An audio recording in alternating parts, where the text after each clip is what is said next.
आज की क्लास शुरू करते हैं बच्चों। सबसे पहले सुनने का काम। सबने याद कर लिया होगा जितना अब तक कराया है। चिराग गुप्ता याद है सारा? चिराग गुप्ता? सर थोड़ा बहुत। थोड़ा सा, हाँ, कोशिश तो कर ही सकते हो। मणिपुर की ईस्टर्न स्टेट्स की बात करता हूँ। मणिपुर की कैपिटल?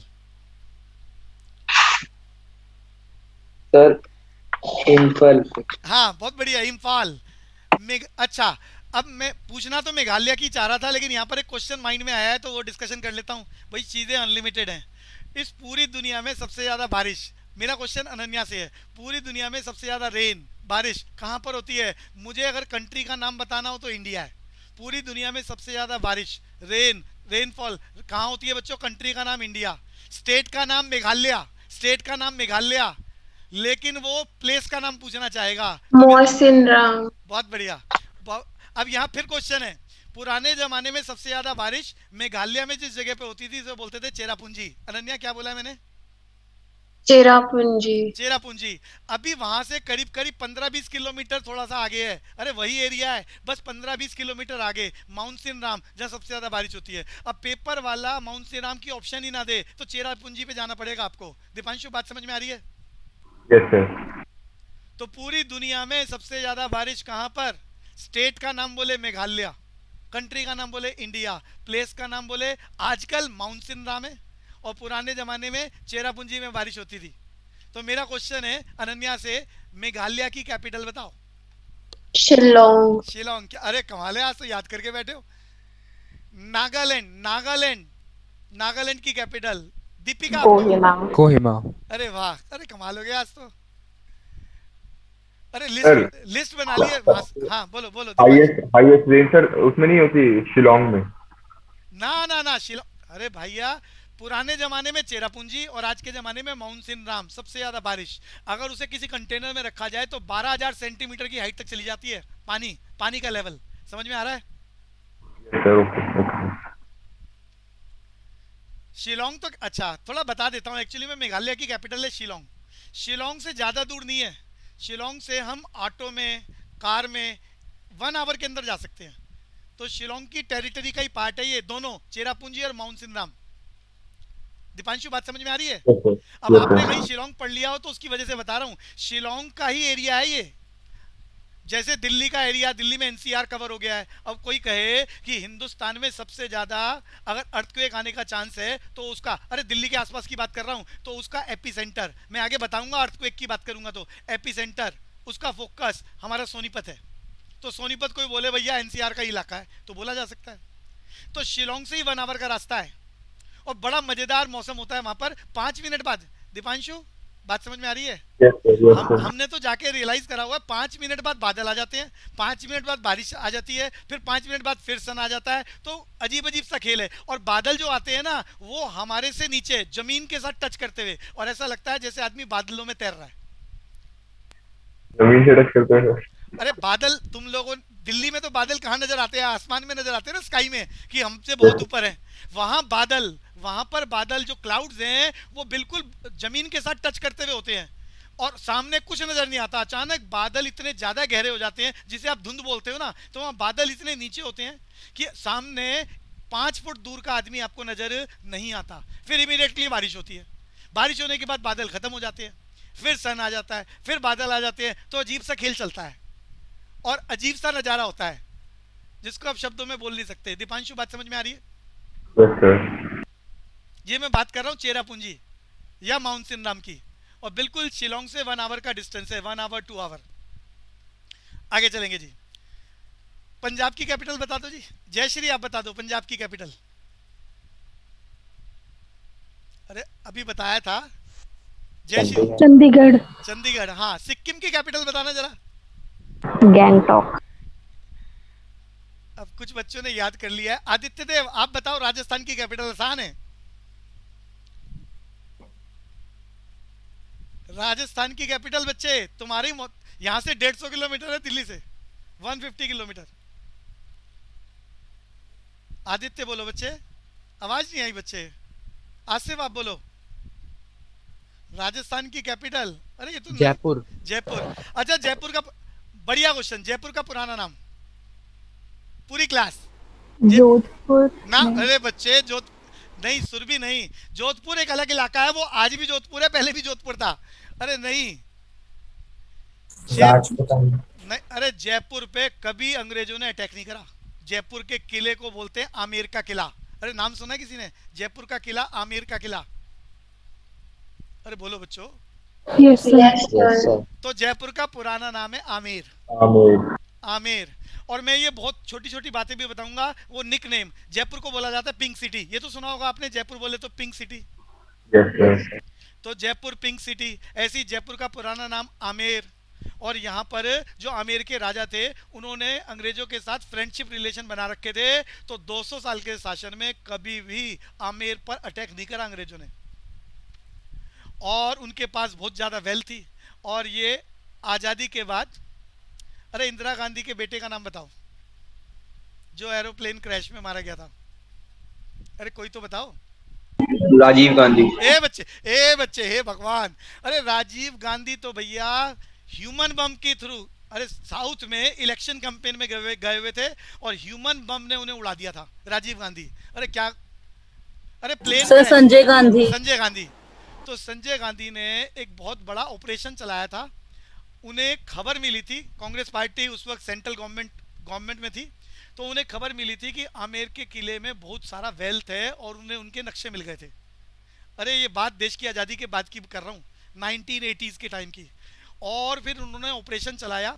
बहुत सारे ऐसे, पता नहीं चला कि क्या क्या चीज़ें मिली, बट वहाँ से 7 ट्रक लोड होकर वेल्थ के जो भी मिला सामान, और वो दिल्ली तक आया through the Delhi Jaipur highway. Deepanshu बात समझ में आ रही है मैंने क्या कहा? Yes sir. तो आमेर के किले की बात से हमने याद कराया कि जयपुर का पुराना नाम आमेर। टॉपिक को आगे चला लेते हैं जी, थोड़ा पुराना और सुन लेते हैं। Oldest civilisation of Indus Valley civilisation. Oldest city का नाम बताना है। हर्षित आपको बताना है oldest city of Indus Valley civilisation. Harshit, oldest. Jay Soni, आप बोलो। जय सोनी भैया, आप जवाब तो देना पड़ेगा ना, याद करा दिया मैंने हिस्ट्री में। अवंतिका आप बोलो। हड़प्पा। हाँ हड़प्पा। हड़प्पा। अब मैं पूछ रहा हूँ लार्जेस्ट साइट या, अरे दो बातें बोली थी, या तो सबसे बड़ा या लेटेस्ट या largest site of Indus Valley civilisation Dholavira. मेरा क्वेश्चन है, हड़प्पा की खोज किसने करी थी? जल्दी जल्दी गौरव।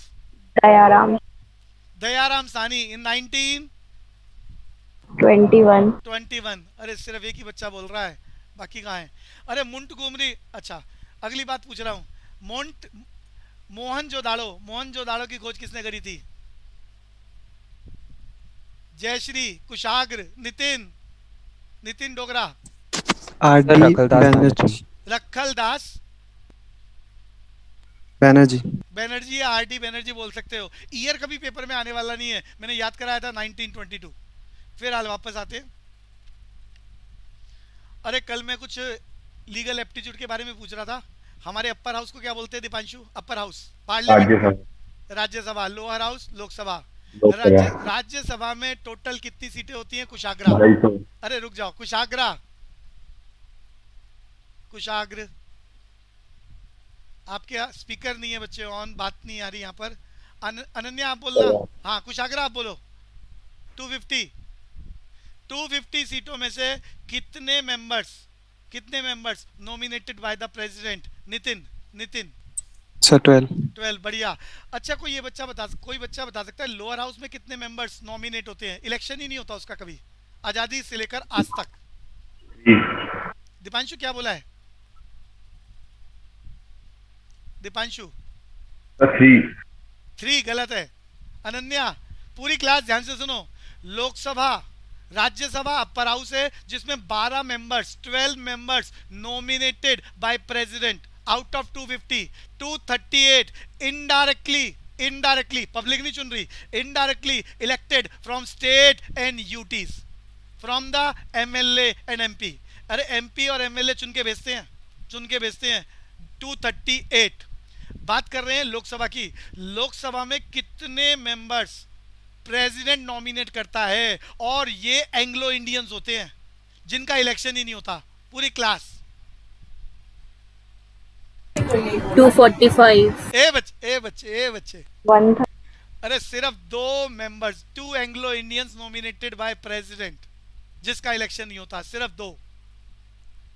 अरे आज़ादी के बाद हिंदुस्तान में बहुत सारे अंग्रेजों ने कहा हम हिंदुस्तान छोड़ के नहीं जाएंगे, हम तो हिंदुस्तान को अपना घर मानते हैं। उस जमाने में 10,000 लोगों के पीछे एक मेंबर ऑफ पार्लियामेंट फिक्स करा था। तो उस जमाने में 20,000 अंग्रेजों की काउंटिंग करी कि ये लोग हिंदुस्तान में रह गए परमानेंट, तो उन्हें बोला एंग्लो इंडियंस। दीपांशु बात समझ में आ रही है? Anglo Indians. Yes sir. तो हमने कहा भैया हम इनको इलेक्शन की पावर नहीं देंगे, वोटिंग राइट्स नहीं देंगे। तो ऐसे उस जमाने में 20,000 लोग थे, तो उनके 2 रिप्रेजेंटेटिव हमने कहा पार्लियामेंट में हम लोग बिठाएंगे। वो दिन और आज दिन खेल चल रहा है। गौरव याद क्लियर हो गया? 2 Anglo Indians nominated by president, election नहीं होता। अरे क्लियर है? कुशाग्रा, दीपांशु क्लियर? सर ऐसा तो कोई एमपी नहीं होता ना जो राज्यसभा का जो मेंबर है, जो लोकसभा राज्यसभा दोनों का मेंबर हो। ऐसे नहीं होता, ऐसा नहीं होता। दोनों का मेंबर कैसे होगा? एक ही। अरे दूसरे हाउस में जाना है तो पहले से रिजाइन करना पड़ेगा ना, फिर चला जा। अच्छा, अगर किसी एमपी को बनाना है तो रिजाइन करके जाएगा वहाँ पे। हाँ, किसी भी मेंबर को राज्यसभा में भेजना है तो पहले उसको वो सीट छोड़नी पड़ेगी ना। अरे भैया गवर्नमेंट ऑफिस की समस्या क्या है पूरे देश में? वो ऑफिस में एक ही पोस्ट को होल्ड कर सकता है, अगर दूसरे ऑफिस में जाना है तो वो उसे ऑफिस छोड़ना ही पड़ेगा। ये बात सिर्फ पार्लियामेंट की नहीं कर रहा, मैं हिंदुस्तान में सारे गवर्नमेंट ऑफिस की बात कर रहा हूँ। सेम पॉइंट ऑफ टाइम पर 2 ऑफिस को कंट्रोल नहीं किया जा सकता, गवर्नमेंट ऑफ इंडिया या स्टेट गवर्नमेंट के किसी भी डिपार्टमेंट में। ये क्लियर हो रहा है दीपांशु? Yes sir. आप एक ही पोजीशन पे रह सकते हो, आपको दूसरी पोजीशन पे जाना है, वो अपर है लोअर है, तो आपको पहली पोजीशन छोड़नी पड़ेगी। क्लियर बच्चे? ठीक है सर। हिंदुस्तान का पहला प्रधानमंत्री बताओ जिसने इलेक्शन ही नहीं लड़ा और उसके बाद वो देश का प्रधानमंत्री बन गया। मनमोहन सिंह। क्या बढ़िया बात है, मनमोहन सिंह। अरे मनमोहन सिंह, और फिर उन्हें इलेक्शन लड़ाने की जरूरत भी नहीं पड़ी, कांग्रेस पार्टी ने उन्हें राज्यसभा का मेंबर बना दिया। अरे प्राइम मिनिस्टर को किसी ना किसी एक हाउस, लोअर हाउस या अपर हाउस का मेंबर होना चाहिए। अगर लोअर हाउस का मेंबर बनना है तो इलेक्शन जीतना पड़ेगा, अपर हाउस का मेंबर बनना है इलेक्शन की जरूरत ही नहीं है। अरे दीपांशु बात समझ में आ रही है? Yes sir. वापस आते हैं जी। हिंदुस्तान में किसी भी आदमी को 6 महीने के लिए बिना इलेक्शन के कंट्री का member of parliament, chief minister, prime minister, अरे पिक्चर देख ली होगी, पता होगा ये बात तो। दीपांशु 6 महीने तक बनाया जा सकता है सीएम किसी भी स्टेट का, पीएम देश का। अरे मालूम है अनन्या? No, sir. है तो ये याद कर लो भाई। अरे पिक्चर नहीं देखी तुम लोगों ने? अरे कौन सी पिक्चर थी वो, सीएम बनाया था एक दिन में? सर उसमें एक दिन का था, 6 महीने का नहीं पता था मतलब। मैं कह रहा हूँ 6 महीने मैक्सिमम है। अरे तुम्हें मालूम है भी रिसेंटली एक स्टेट में इलेक्शन हुआ है और वो कैंडिडेट जो सीएम बनाया है वो इलेक्शन ही हार गया, फिर भी सीएम। अरे नाम तो बता दो स्टेट का। अरे सारे वेस्ट बंगाल। वेस्ट बंगाल की आजकल सीएम कौन है? नाम बताओ पूरी क्लास जल्दी से। ममता बनर्जी। ममता ममता बनर्जी। बनर्जी अपना इलेक्शन हार चुकी हैं, फिर भी सीएम कैंडिडेट सीएम की पोस्ट पर है।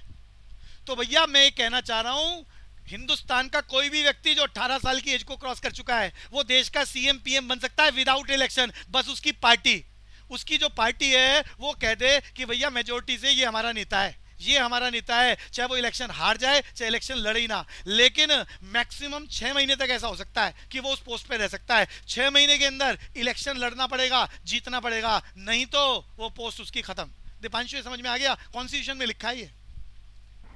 Yes sir. ये संविधान में लिखा है कि 6 महीने तक वो उस पोस्ट पे रह सकता है विदाउट इलेक्शन। अगर हम देश के पीएम की बात कर रहे हैं तो लोअर हाउस या अपर हाउस में से किसी एक हाउस का मेंबर बनना जरूरी है with in the period of 6 month. Otherwise वो 6 महीने तक तो पावर्स को एंजॉय कर ही सकता है, और ऐसे ही सीएम का खेल है। तो फिलहाल हम वापस आ जाते हैं जी। हमारा फिजिकल ज्योग्राफी टॉपिक चल रहा था बच्चों। यहाँ मैंने बात बताई थी ग्लोब की। खेल आगे चलाते हैं। अरे लैटिट्यूड याद कर लिया था, 0 डिग्री इक्वेटर।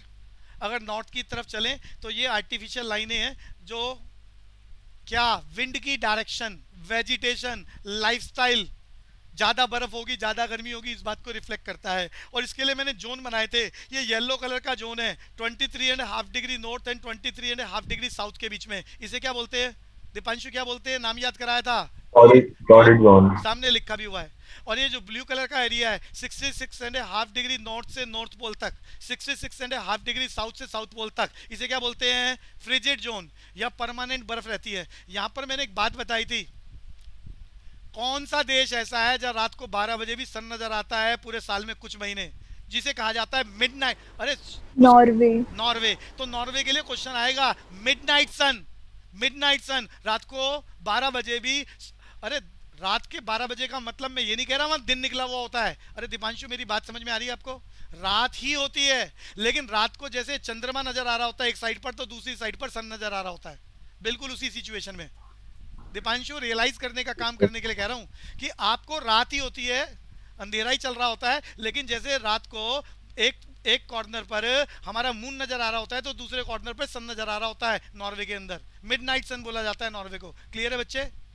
Yes sir. लेकिन नॉर्वे का मतलब नॉर्वे नहीं है, नॉर्वे कंट्री है जहां पर लोग रहते हैं, तो ऐसा बर्फ का सारा इलाका ही ऐसा होता है, लेकिन वहां लोग नहीं रहते। यहाँ मैंने एक बात और बताई थी, बर्फ में रहने वाले लोगों को, अनन्या क्या कहा जाता है, जो बर्फ की हट बना के रहते, एस्कीमो, एस्कीमो बोलते हैं। यहाँ पर एक और बात, जो व्हाइट कलर का एरिया आपको ग्लोब में नजर आ रहा है, ये 23.5 डिग्री नॉर्थ से 66.5 डिग्री साउथ, और सेम पोजीशन 23.5 डिग्री नॉर्थ से 66.5 डिग्री नॉर्थ, और वही पोजीशन साउथ की है। इस एरिया को क्या बोलते हैं, टेम्परेट जोन। यहाँ एक और बात याद करने वाली है, हमारी जो इंडिया है वहां से कौन सी लाइन पास ऑन हो रही है Deepanshu, Tropic of Cancer. Tropic of Cancer बोले तो कर्क रेखा। आपको ये एंगल याद रखने हैं, 23.5 डिग्री साउथ बोले तो कौन सी लाइन, कौन सी लाइन, जल्दी जल्दी बोलो, Tropic of Capricorn. Tropic of Capricorn. तो ये लाइनें याद करा दी, डिग्रीज की बात बता दी। यहाँ मैंने बताया इंडिया कौन सी दो लैटिट्यूड लाइन है जिसके बीच में लाई करता है, तो मैंने बता दिया था बच्चों, कौन सा, कोई बताएगा? 8 degree north and 37 degree north. Yes, ये लाइन सामने बनी हुई है, 8 degree north to 37 degree north के बीच में इंडिया लाई करता है। यहाँ पर एक और क्वेश्चन तैयार हो गया था, southern most point of India, मेरा क्वेश्चन नितिन से, साउदर्न मोस्ट पॉइंट मैंने याद कराया बच्चों, नितिन जल्दी जल्दी बोलना है, इंदिरा पॉइंट। इंदिरा पॉइंट अगर वो बोल दे मेनलैंड, इंडिया का जो मेनलैंड है, उस मेनलैंड का साउदर्न मोस्ट पॉइंट क्या है, नितिन बोलना, मैंने बताया था, जो हमारे देश का नक्शा है उसकी टिप पूछ रहा हूं मैं, क्या बोलते हैं, अरे जल्दी बोलो, तमिलनाडु में आता है वो जगह, कन्या, अरे सुरभि बोलो, कन्याकुमारी। कन्याकुमारी। कोई पूछ ले कन्याकुमारी कौन सी स्टेट के अंदर है, तमिलनाडु की कैपिटल क्या है, जल्दी जल्दी बोलते जाओ, तमिलनाडु की कैपिटल चेन्नई। फिलहाल ये अर्थ, ये ग्लोब का नक्शा मैंने सामने बना रखा है, हम 1 degree north east west south कहीं भी मूव कर जाए 111 किलोमीटर को रिफ्लेक्ट करता है।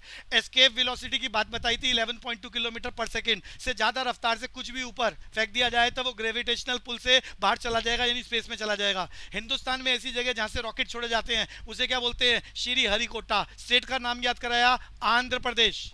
ASLV, GSLV, PSLV की बात करी थी, हमें बताना है, अरे दीपांशु बताना है वो ईयर जिसमें हमने सबसे ज्यादा सैटेलाइट, पूरी दुनिया में ऐसी कंट्री जिसने सबसे ज्यादा सैटेलाइट SLV से छोड़े हैं, इंडिया। ईयर 2017। नंबर्स मैंने आपको बता दिए, 104 सैटेलाइट एक साथ हम लोगों ने भेज दिए सैटेलाइट लॉन्च व्हीकल से। वापस आते हैं जी, वापस आते हैं, लॉन्गिट्यूड्स की बात करेंगे जी। अब लॉन्गिट्यूड्स की बात करेंगे। लॉन्गिट्यूड्स बोले तो वर्टिकल लाइंस, लैटिट्यूड बोले तो हॉरिजॉन्टल लाइंस।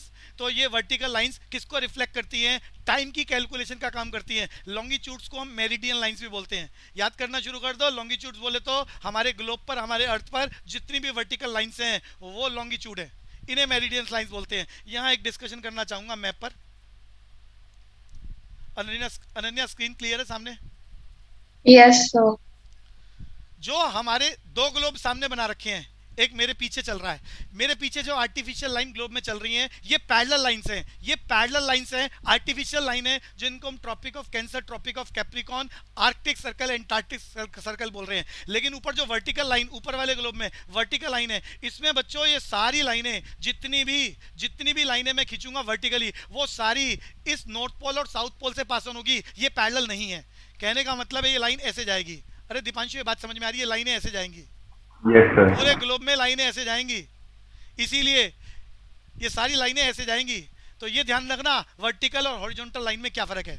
तो वापस आ रहे हैं जी, वापस आ रहे हैं।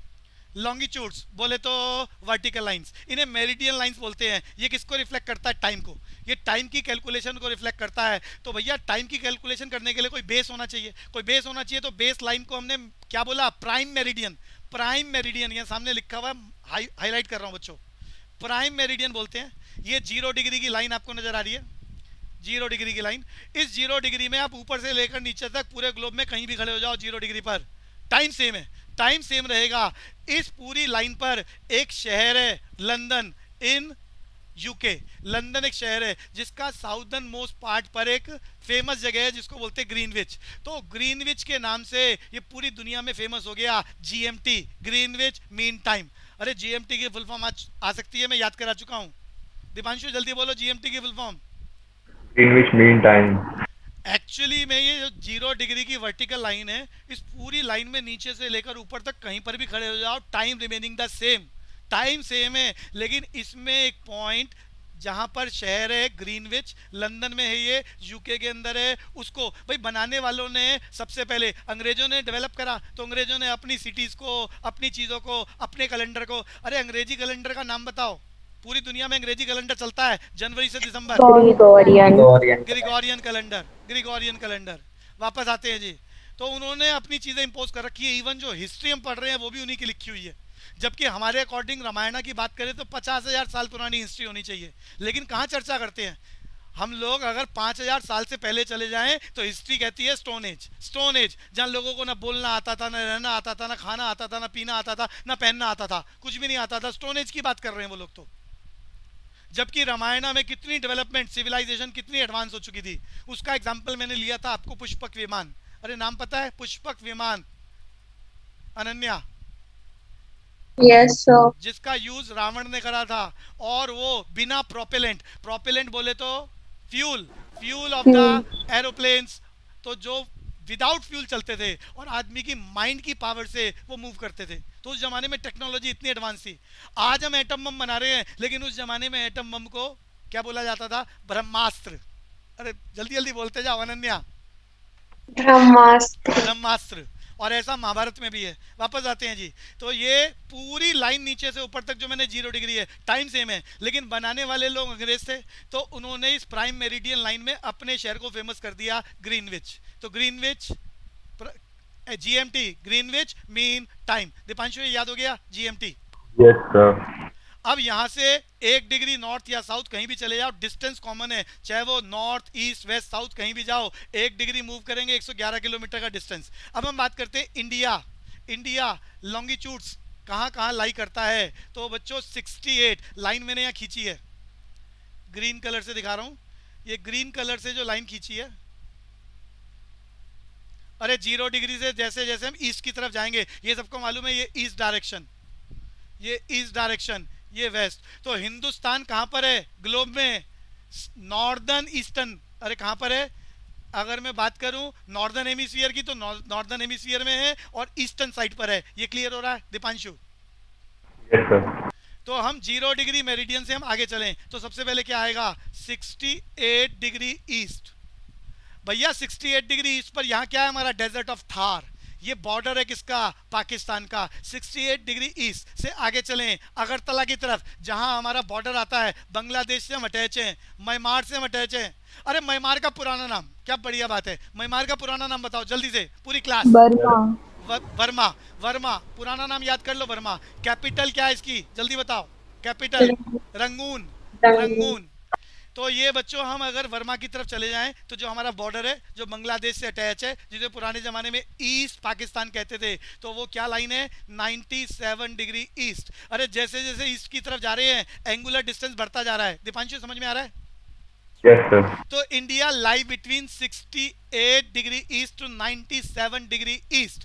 यहाँ पर ध्यान से सुनना बच्चों, 68 डिग्री पर पूरी लाइन में जो वर्टिकल लाइन है, कहीं पर भी खड़े हो जाओ टाइम सेम है, लेकिन 69 पर आते ही, 69 डिग्री पर आते ही टाइम चेंज, 70 डिग्री पर आते ही time change, technically time change हो जाता है। लेकिन हिंदुस्तान में 68 से हम 97 डिग्री ईस्ट, इतनी सारी मेरिडियन लाइन चल रही है, इतने सारे टाइम है, तो हम किसी भी एक कंट्री में ये इतने सारे टाइम रखेंगे तो कोई भी व्यक्ति हर 10 किलोमीटर के ट्रेवल के बाद अपनी घड़ियां आगे पीछे करता रहेगा। It is a big problem.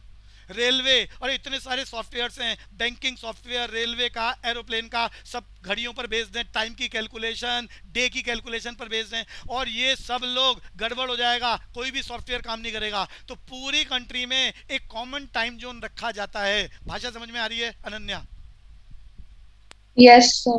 Meridian line के बदलने से एक्चुअली में टाइम बदलता है, टाइम बदलता है। सबसे पहले हिंदुस्तान में सूरज की किरणें कहाँ पड़ती हैं? मेरा क्वेश्चन अनन्या से, सबसे पहले सूरज की किरणें, अरे सन इस दुनिया में पूरे ग्लोब में कहां से राइज होता है? फ्रॉम द, जल्दी बोलो, East. to east. ईस्ट यानी सबसे पहले जापान की तरफ, जापान की तरफ सूरज निकलता है, फिर धीरे धीरे वो आता है बांग्लादेश, यानी पहले बांग्लादेश में सूरज होता है, सूरज की किरणें पड़ती हैं उसके। अरे सनलाइट को अर्थ तक पहुंचने में कितना टाइम लगता है? दीपांशु बोलते चलो।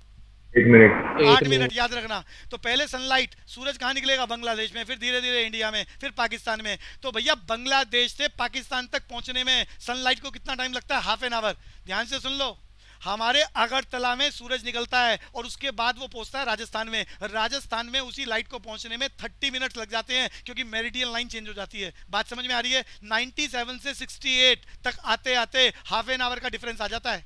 समझ में आ रहा है अनन्या को? Yes, लेकिन sir. एक ही कंट्री में दुनिया भर के सॉफ्टवेयर गवर्नमेंट एजेंसीज के काम करते हैं, प्राइवेट सेक्टर के लोग काम कर रहे हैं, तो घड़ियां आगे पीछे करेंगे तो सॉफ्टवेयर काम नहीं करेंगे, वर्किंग नहीं हो पाएगी। ऐसी कंडीशन में कंट्री का एरिया थोड़ा सा छोटा हो या थोड़ा सा बड़ा हो, ये लोग एक ही टाइम जोन रखते हैं, नॉर्मली एक ही टाइम जोन रखते हैं। तो हिंदुस्तान के एक सिंगल टाइम जोन को बोला जाता है आईएसटी। आईएसटी और हिंदुस्तान की वो लाइन मैंने सेंटर में से बनाई है 82.5 डिग्री ईस्ट। बच्चों 82.5 डिग्री ईस्ट पर जो टाइम है उसे हिंदुस्तान में पूरी कंट्री में फॉलो किया जाता है। All the states, UTs and there Capitals, सारी स्टेट, राजस्थान है वहां पर भी उसी टाइम को फॉलो किया जा रहा है। अब ध्यान से सुनो, राजस्थान में आप हैं, अरे पंजाब का बॉर्डर आपको मालूम है? बाघा बॉर्डर, अरे अमृतसर बाघा बॉर्डर, Yes, sir. बाघा Yes, बॉर्डर sir. के उधर चले जाओ, अरे उधर चले जाओ तो क्या आ जाता है? लाहौर। इधर है तो हम बाघा बॉर्डर अमृतसर पर हैं। उधर जाते ही घड़ी को आधा घंटा आगे करना है, इधर आते ही आधा घंटा पीछे करना है। आधे घंटे का टाइम चेंज पूरे पाकिस्तान में, हाफ एन आवर जाते ही पूरे पाकिस्तान में कहीं चले जाओ, इस्लामाबाद, लाहौर, पंजाब, सिंध, बलूचिस्तान, कहीं भी चले जाओ, आपकी घड़ी सारी स्टेट्स में एक जैसी चलेगी, लेकिन इंडिया के कंपैरिजन में हाफ आवर आगे। वहां पहुंचते ही आपको अपनी घड़ी आधा घंटा आगे करनी है। अगर आप यूएई में चले जाओ तो आपको 6 से 8 घंटे घड़ी आगे करनी है। अगर आपको अमेरिका जाना है तो वहां 12 घंटे अपनी घड़ी को आगे करना है। अरे भाषा समझ में आती है मैं क्या कह रहा हूँ? Yes, sir. तो किसी भी कंट्री में एक ही टाइम जोन रखा जाता है, जबकि टाइम हर हर 111 किलोमीटर के बाद, 111 किलोमीटर का मतलब 1 डिग्री के बाद बदल रहा है, एक्चुअली में बदल रहा है। लेकिन हमारे बिजनेस डीलिंग्स में, हमारे गवर्नमेंट के सॉफ्टवेयर्स में प्रॉब्लम ना आ जाए, एयर टिकटिंग है, रेल टिकटिंग है, और बिजनेस सेक्टर भी सारे सॉफ्टवेयर पर बेस्ड है, डिजिटल इंडिया चल रही है, तो ये कंफ्यूजन ना हो, तो एक टाइम जोन रखा जाता है। हिंदुस्तान के टाइम जोन को आईएसटी बोलते हैं। आईएसटी की फुल फॉर्म बताओ दीपांशु।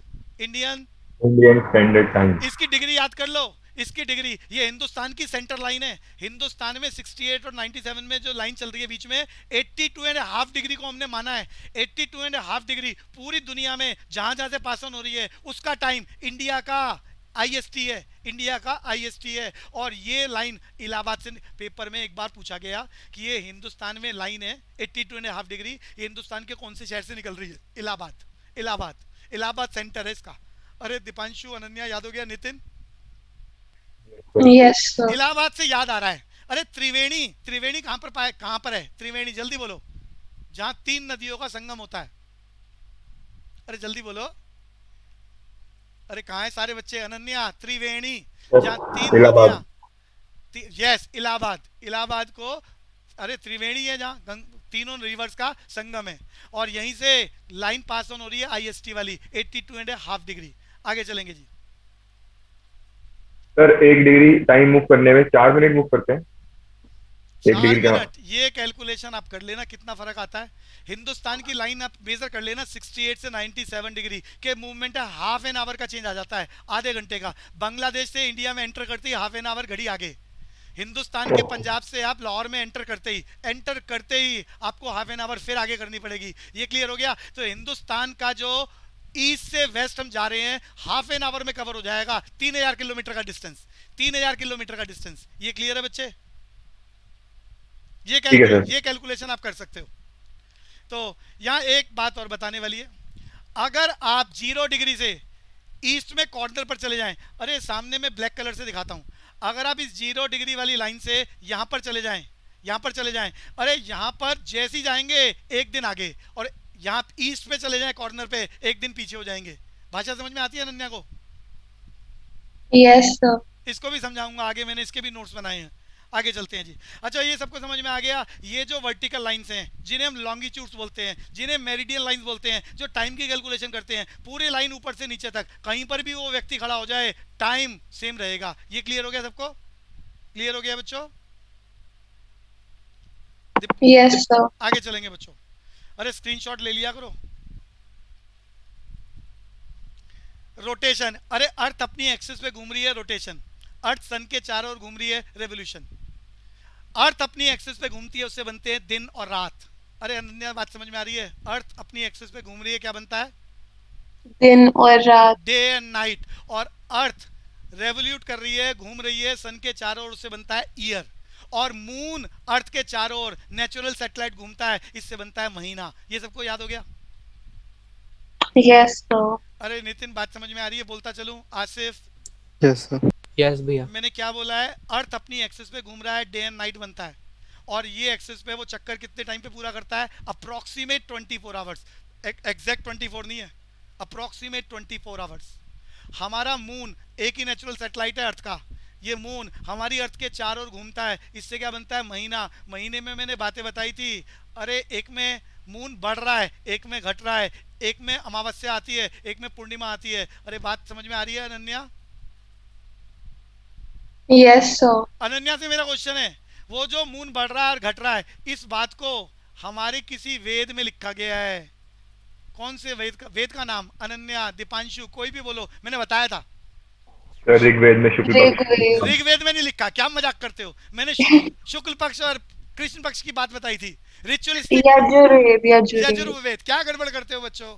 यजुर्वेद में लिखा है, स्पिरिचुअलिस्टिक बुक है, रूल्स एंड रेगुलेशन लिखे हैं टू लिव द लाइफ। अरे बात समझ में आ रही है दीपांशु? अवंतिका क्लियर हो रहा है?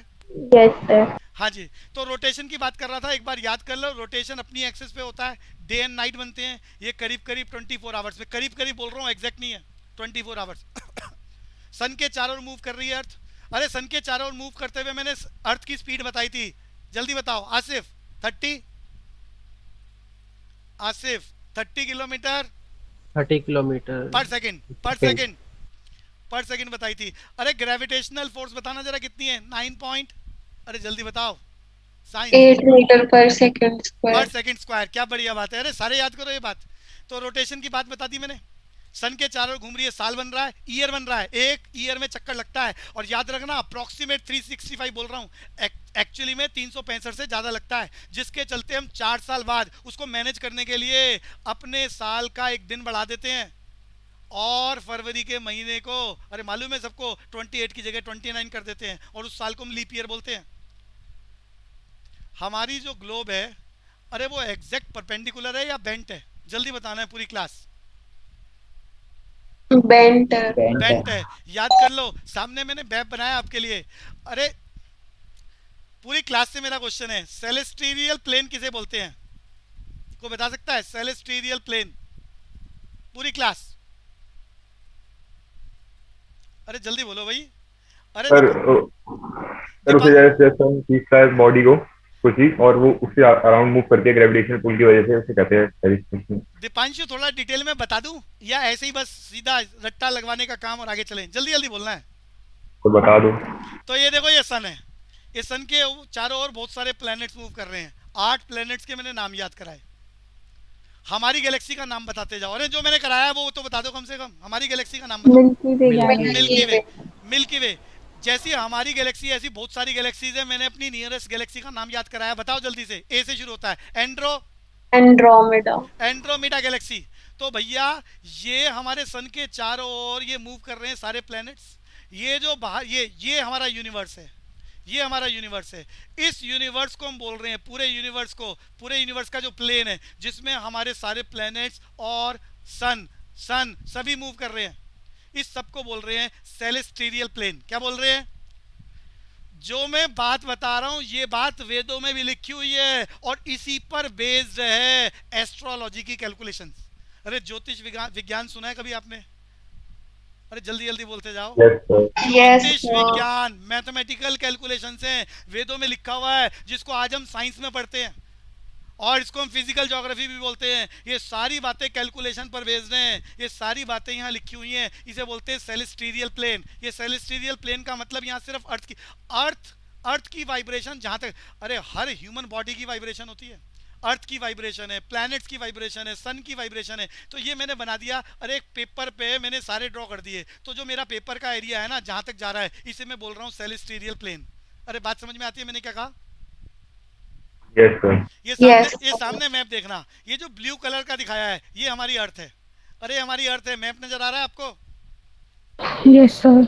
ये अर्थ हमारी सन के चारों ओर घूम रही है। सन बड़ा बनाया है, येलो कलर का, ये सन के चारों ओर घूम रही है और इस जैसे बहुत सारे प्लैनेट्स मूव कर रहे हैं। और ये मैंने सामने जो बड़ा सा आपका स्क्वायर बना है, ये सेलेस्टियल प्लेन है। सेलेस्टियल प्लेन है, ये हमारा ब्रह्मांड है, ये हमारा यूनिवर्स है। ये क्लियर हो गया? अरे बोलते चलो अनन्या। Yes, sir. अब इसमें मैं अपने ग्लोब, अरे जैसा हमारा अर्थ हमारी बहुत छोटी सी है इस पूरे सेलेस्टियल प्लेन में, लेकिन अर्थ की पावर को हम इमेजिनरी लाइन बना के रिफ्लेक्ट कर रहे हैं। ये जो मैंने बड़ी सी लाइन खींची है, ये बड़ी सी लाइन हमारी जो ग्लोब है, हमारी अर्थ है, वो सीधी नहीं है, वो थोड़ी सी बेंट है। ग्रीन कलर से खींचा गया है यहाँ पर, ग्रीन कलर से सेलेस्टियल प्लेन में मैं लाइन खींच के दिखा रहा हूँ। ये लाइन अरे नजर आ रही है? Yes, sir. तो हमारी अर्थ ये टिल्टेड है और ये टिल्ट का एंगल कितना है बच्चों? 23.4 डिग्री टिल्ट है हमारी अर्थ, हमारी ग्लोब टिल्ट है, जिसकी वजह से बहुत सारे इफेक्ट होते हैं जिसकी मैं चर्चा करने वाला हूं।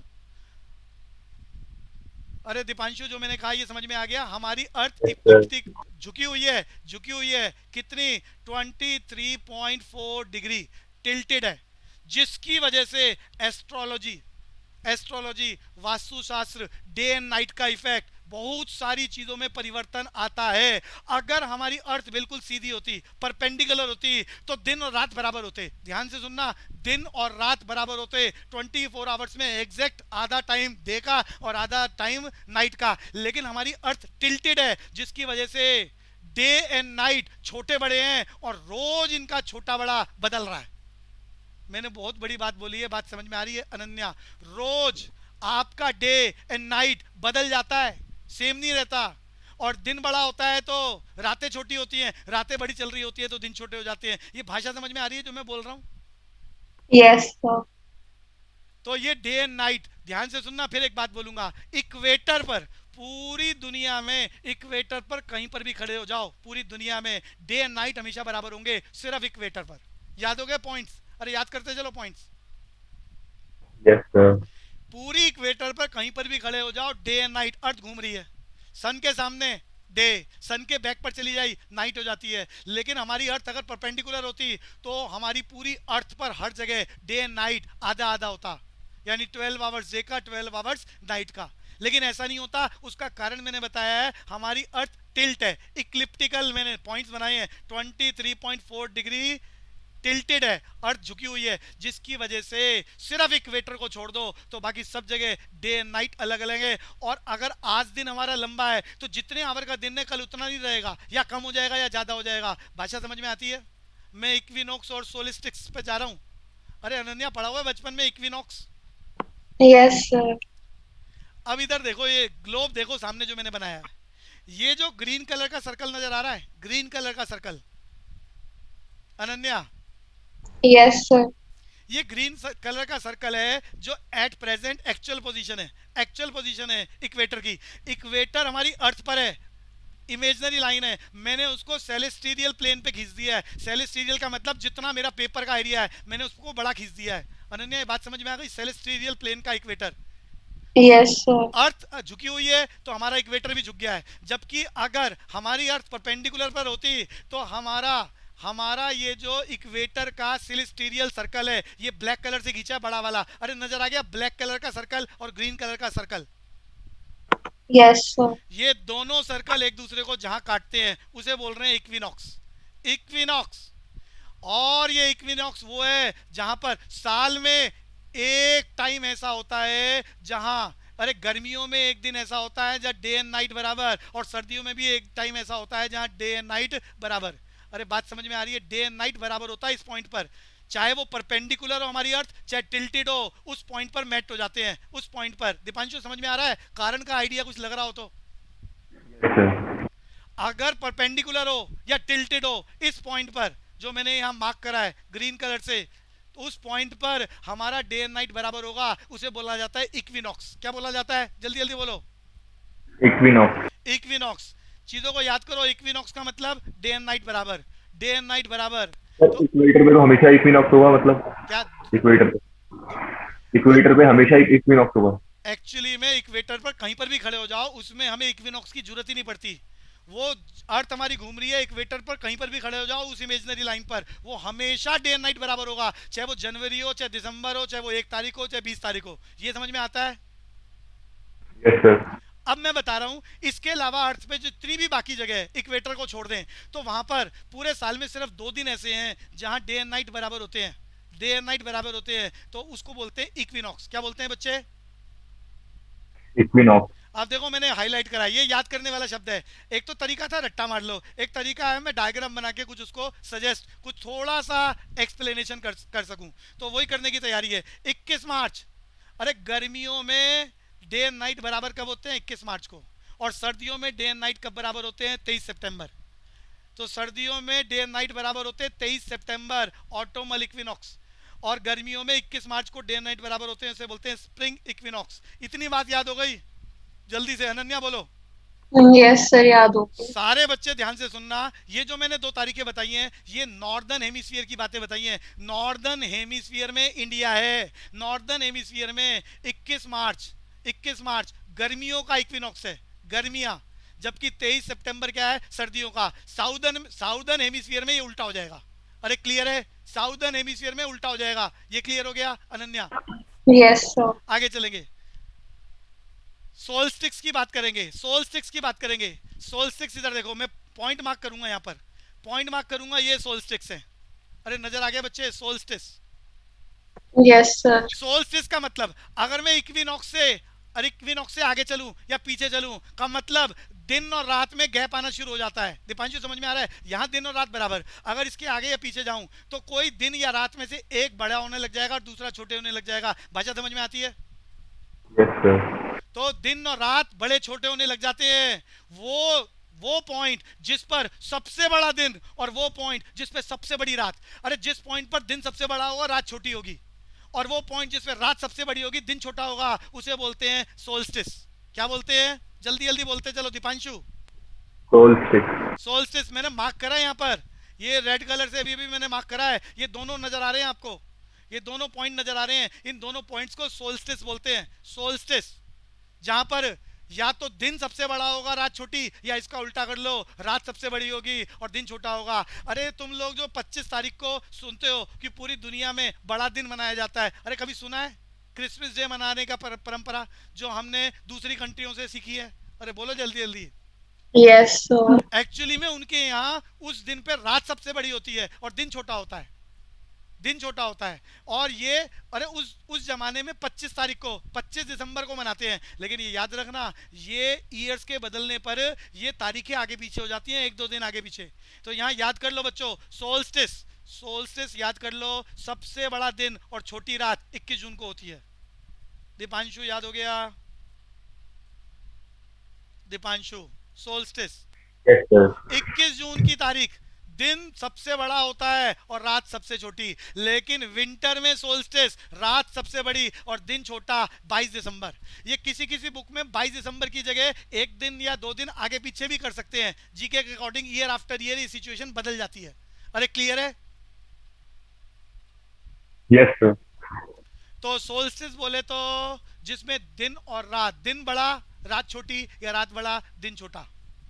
और इक्विनॉक्स बोले तो डे एंड नाइट बराबर, डे एंड नाइट बराबर। और इक्वेटर की बात बता चुका हूँ, हमेशा ही डे एंड नाइट बराबर होते हैं। अब बात करते हैं मिडनाइट सन।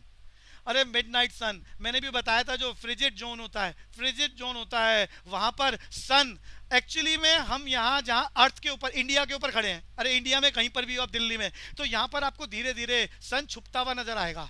होराइजन होता है, अरे दीपांशु मेरी बात समझ में आ रही है? सन छुपता हुआ नजर आ रहा है, छोटा हो गया, फिर छोटा हो गया, फिर छोटा हो गया। पहाड़ों पे चले जाओ, वहां पर भी पहाड़ों के पीछे छुपता हुआ नजर आता है, होराइजन नजर आता है, और जा रहा है, जा रहा है, और जा रहा है, और खत्म।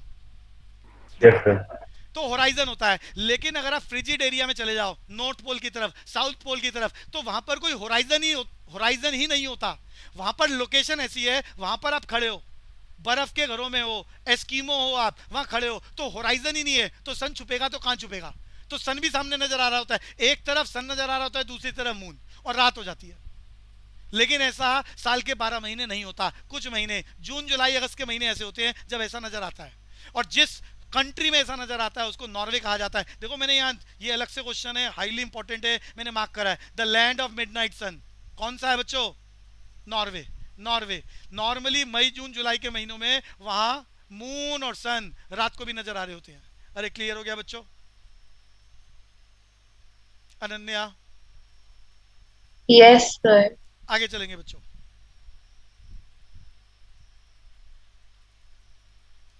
अरे कभी कभी तो आपके दिल्ली में भी, अगर आप यहाँ तो धुंध बहुत होती है, हरियाणा में कहीं आप पहाड़ों पे चले जाएं तो वहां पर आपको कभी कभी रात को या मॉर्निंग में दोनों चीजें एक साथ नजर आ जाती हैं, कि इधर से सन जा रहा है और उधर से मून। दिल्ली में भी दिखता है कई बार। हाँ दिल्ली में भी दिखता है, कभी कभी मौसम साफ हो तो ऐसा विजिबल होता है। तो अगले टॉपिक पर आगे बच्चों, पेरीहीलियन एंड एफिलियन। अनन्या मालूम है एफिलियन पेरीहीलियन क्या होता है? No, sir. याद करो जी, ये सामने मैंने सेंटर में सन बनाया है, और ये जो इक्लिप्टिकल ऑर्डर में जहाँ अर्थ मूव कर रही है सन के चारों ओर, ये पाथ है अर्थ का। अरे दीपांशु, नितिन, बात समझ में आ रही है? Yes, sir. अर्थ हमारे सन के चारों ओर मूव कर रही है। मैंने बताया एक साल में पूरा होता है चक्कर, इसे सोलर डे बोलते हैं, सोलर ईयर बोलते हैं। एक बारी मैं मार्क भी कर दूं, मैंने ये सारी बातें लिखी हैं। सोलर ईयर नीचे देख लो, सोलर ईयर, हमारी अर्थ सन के चारों ओर मूव कर रही है, एक साल में चक्कर पूरा होता है, इसे सोलर ईयर बोलते हैं। करीब करीब 365 दिन लगते हैं। अगर मैं इसकी एग्जैक्ट कैलकुलेशन बोलूं तो 365 डेज एंड 6 आवर्स। ये क्लियर हो गया दीपांशु? जल्दी जल्दी। Yes sir. अब हम बात करते हैं पेरीहीलियन एंड एपीहीलियन। इलिप्टिकल ऑर्डर में मूव कर रही है हमारी अर्थ, तो भैया जब अर्थ और सन के बीच का डिस्टेंस सबसे कम होता है तो इसे बोलते हैं एफिलियन। अरे मैंने क्या बोला है अनन्या, जरा बोलना। Aphelion. अरे याद कर लो, पी का मतलब पास, ए का मतलब दूर, ऐसे याद कर लो, आसान हो जाएगा काम। पी का मतलब पास, ए का मतलब दूर। जब हमारे सन और अर्थ के बीच का डिस्टेंस सबसे ज्यादा होता है तो उसे क्या बोलते हैं? एफिलियन। और जब हमारी अर्थ और सन के बीच का डिस्टेंस सबसे कम होता है तो उसे क्या बोलते हैं? पेरीहीलियन। अनन्या ये बात समझ में आई? Yes, sir. फिर दोबारा बोलूंगा, पूरी क्लास याद कर लो। जब अर्थ और सन के बीच का डिस्टेंस, देखो अर्थ मूव कर रही है इलिप्टिकल ऑर्डर में, तो जहां पर मैंने लोकेशन दिखाई है अर्थ, दीपांशु समझ में आ रहा है? ये अर्थ और सन के बीच का डिस्टेंस सबसे कम। अच्छा सबसे कम कितना? हालांकि ये पेपर में आएगा नहीं, मैंने लिख दिया है 147 मिलियन किलोमीटर। ऐसा कब होता है? 3 जनवरी को। अरे ऐसा कब होता है? 3 जनवरी को। तो वो क्या है? पेरीहीलियन। पेरीहीलियन। अरे पेरीहीलियन का पी याद करने के लिए काफी है, पास। अरे क्लियर है? हिंट दिया मैंने। अनन्या क्लियर है? नितिन? Yes, sir. दूसरी बात मैंने क्या बोली है? जब अर्थ और सन के बीच का डिस्टेंस सबसे ज्यादा होता है, कितना? 150 मिलियन किलोमीटर। तो इस बात को क्या बोलते हैं? अरे क्या बोलते हैं? एफिलियन। और ये कब होता है? 4 जुलाई। तारीख याद कर लो, बस आपको टर्म और तारीख याद करनी है पेपर के पॉइंट ऑफ व्यू से, और कुछ नहीं याद करना। ये क्लियर है? Yes sir. तो मैंने दीपांशु को बताया एफिलियन कब घटना घट, एफिलियन का मतलब आपकी नॉलेज के लिए, पेपर में नहीं पूछेगा मतलब, एफिलियन का मतलब बता दिया, ये घटना 4 जुलाई को घटती है। और पेरीहीलियन का मतलब बता दिया, ये घटना 3 जनवरी को घटती है। इसका मतलब क्या है समझा दिया। चलूं आगे? अनन्या चलूं आगे? Yes sir. आगे चलेंगे। पेरिजी एंड अपोजी। अनन्या सामने नजर आ रहा है पेरिजी एंड अपोजी? Yes, ये sir. सिर्फ आपकी नॉलेज के लिए बता रहा हूँ, ये कभी पेपर में आज तक आया नहीं है भैया। हमारी अर्थ के चारों ओर, हमारी अर्थ के चारों ओर नेचुरल सैटेलाइट मूव कर रहा है, क्या बोलते हैं उसे? जल्दी जल्दी बोलो जी। Moon. मून। मून का और अर्थ का जब डिस्टेंस, मून और अर्थ का डिस्टेंस सबसे ज्यादा होता है तो उसे बोलते हैं अपोजी। अपोजी। जब मून और अर्थ का डिस्टेंस सबसे कम होता है तो उसे बोलते हैं पेरिजी। अरे ये क्लियर हो गया? जो घटना सन के साथ होती है एफिलियन एंड पेरिहिलियन के नाम से, वही घटना मून के साथ होती है पेरिजी एंड अपोजी के नाम से।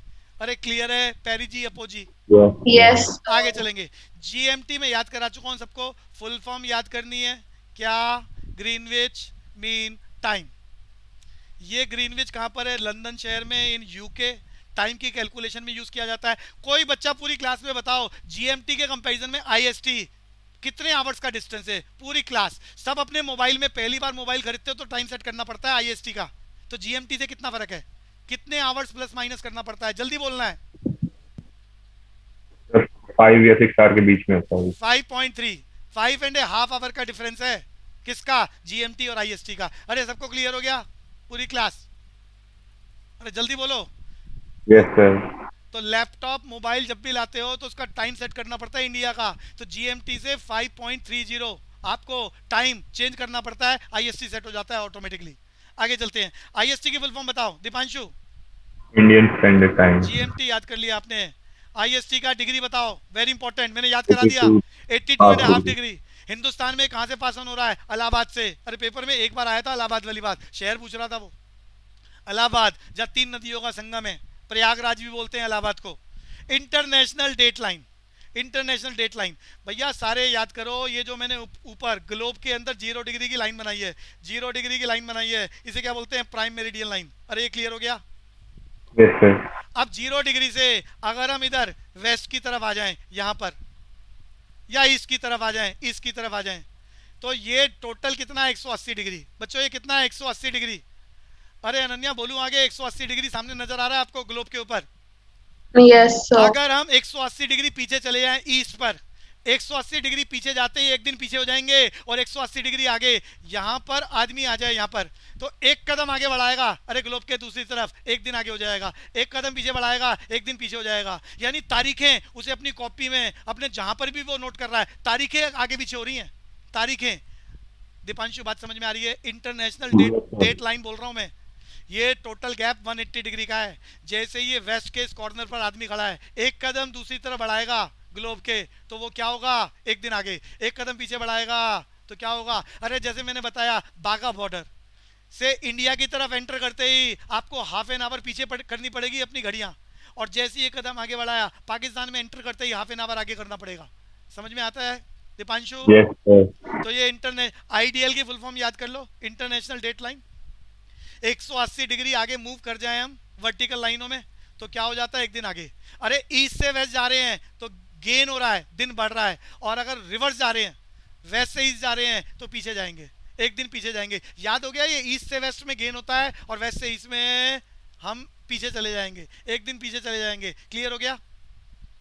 Yes sir. सोलर डे मैंने आपको बता दिया है। हम सोलर डे कितना? 24 आवर्स का। और किस वजह से होता है? हमारी अर्थ हमारी एक्सिस पर रोटेट कर रही है। चलते आगे। फिजिकल ज्योग्राफी का अगला हिस्सा इंपॉर्टेंट है।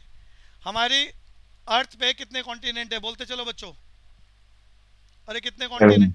7 कॉन्टिनेंट। याद कर लो, सबसे बड़ा कॉन्टिनेंट एशिया, और सबसे छोटा कॉन्टिनेंट, जल्दी जल्दी बताना है जी। Australia.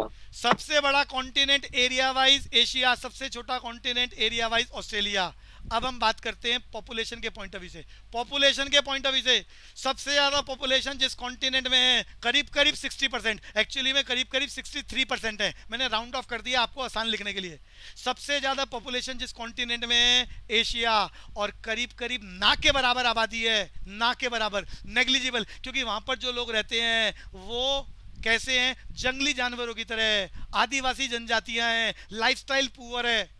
कहाँ रहते हैं? अंटार्कटिका में, ना के बराबर जहां लोग हैं। अरे दीपांशु याद हो गया? Yes sir. पहले तो 7 कॉन्टिनेंट याद कर लो। कॉन्टिनेंट की संख्या 7 लिखा हुआ है सामने। Asia, Africa, north America, south America, Europe, Australia and Antarctica. अगर मैं एरिया के पॉइंट ऑफ व्यू से बात करूं तो सबसे बड़ा कॉन्टिनेंट कौन बोलेगा? कोई एक बच्चा बोलो बच्चों। अरे आसिफ बोलो, सबसे बड़ा कॉन्टिनेंट। आसिफ। दीपिका आप बोलो। दीपिका। दीपांशु आप बोलो। एशिया। तो भैया मैंने बताया एरिया वाइज सबसे बड़ा एशिया, सबसे छोटा ऑस्ट्रेलिया। पॉपुलेशन वाइज सबसे बड़ा, जहां सब most populous country, Asia. Most populous continent क्या है? एशिया। और लीस्ट पॉपुलस कॉन्टिनेंट क्या है बच्चे? अंटार्कटिका। अंटार्कटिका। अंटार्कटिका। भैया समय का ध्यान ही नहीं रहा आज तो। टॉपिक बहुत इंटरेस्टिंग।